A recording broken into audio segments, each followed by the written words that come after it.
Okay, so computer work. Computer work is a huge one. A lot of people, between sleeping and computer work, it makes up about 16 to 18 hours of their day. So it's no surprise that, all these people with desk jobs have so much neck pain or upper trap or shoulder blade tightness. They're just really highly loaded positions, and it can be tricky. Well, not necessarily, but they can lend to highly loaded positions or different positions of irritability. So we're going to talk about computer setup at work, which is something that a lot of people have questions about, understandably. So first off, we already talked about, we know that when the arms go out to the sides, you're going to end up getting a lot more upper trap activation, aka load, than if your arms are out in front of you. So first off, you want to make sure that your wrists are below your elbows. If your wrists get up here, usually the upper traps start to come with it. So you want those wrists below the elbows, okay? Secondly, you don't want a really wide workspace. You don't want a mouse that's out here and a computer board that's way in here. You also don't want you can basically, if you can have a separate keyboard and mouse or just keyboard with like a built-in mouse, that's even better. Then computer screen up here, so that a lot of times the problem is we have a low computer screen, or if we use just a laptop, the screen is down here, which is good for our hands because our hands are low, but then we're looking way down. Remember, every inch of flexion adds about 10 pounds of load. So here you're in something like 50 pounds of load versus like 14 when you're up here. But then if we bring the laptop up here, then our arms come with it. So it's kind of give or take. So the best case scenario is where your eyes are at the top of the laptop screen so you can see right in front of you.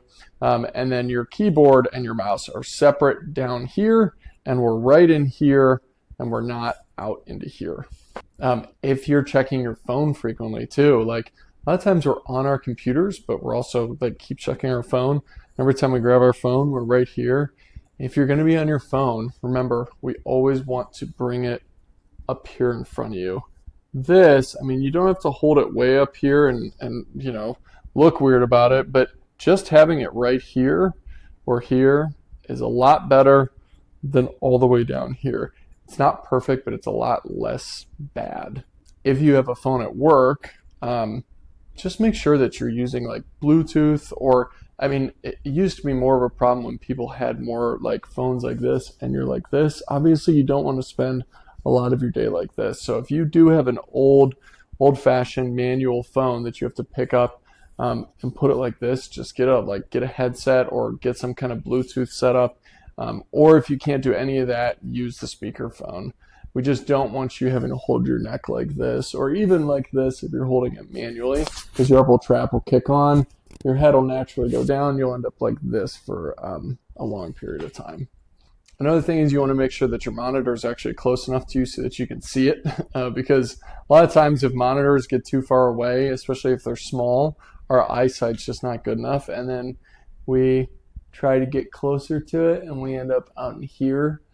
Or we just, if the monitor is far away, even if you can see, we just kind of get enthralled into our work and naturally start to come into it like this. So you want to bring that monitor as close to you as you can get it so that you can naturally just sit upright and just see it right in front of you very clearly. Another thing is if you have things that you got to reach for a lot, like if you have like a stack of papers and you always have to grab like a notepad or something and it's behind you and you have to do this all the time, or you have something over on a shelf that you have to keep grabbing all the time, you're putting yourself in nerve tension, you're activating the trap, you're just doing a ton of reaching. Try to get everything to your workstation as accessible as possible. If your chair rolls and you need to get something, roll over to it so that it's close and roll back rather than doing a big extended reach. A lot of these things that you're like, oh man, I would never even think about that. That's exactly the way it works. These are things that you don't really think about. It's always easier from an outside perspective looking in to try to pick all these little things apart and add them all up so that it actually works for you. The next thing is, which I haven't really been doing here, but is you want to actually get your low back in a good position. if your low back is slumped, you can see how it leads to issues all the way up.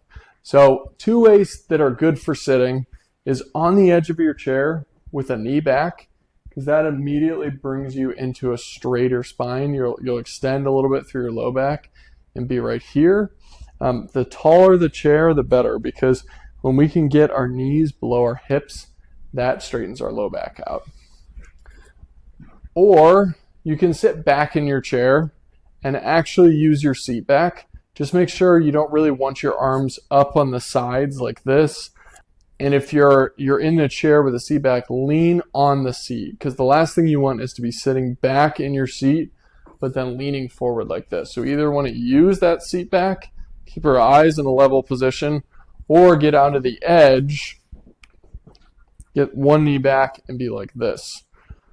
There's also something called a Very seat, which is this bad boy, which I have.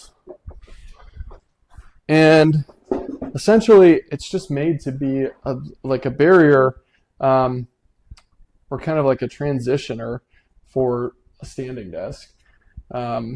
Standing desks are really the ultimate because it straightens your low back out and it'll just bring you into that upright position much more naturally.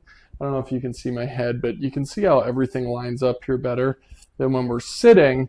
A lot of people with neck pain, just standing up, they immediately feel better than they did when they were sitting because of this position it creates. Then you got to shoot your head out and extend. Whereas when you're standing, it just uprights you. Standing desks really create the best situation a lot of times. But this kind of chair, you can get it up really high. And then you're kind of in this perch position, which is like somewhere between sitting and standing. It's not the most comfortable thing in the world, but it's meant to just give you a rest. If you have a standing desk, you can sit on here till you get tired of your butt getting sore. It gives your feet a break, but it still keeps you in a pretty upright position. The key is really just that, gravity always wins out here. We're not perfect, and it's hard to have a perfect posture. Gravity wins. It does not quit. It doesn't get tired. It doesn't get annoyed. That's why we end up like this. So if we can set ourselves up for success by getting everything in good positions, sitting on the edge of our chair, or even doing a standing desk, things will fall into place a lot more naturally, and that is really always the best case scenario.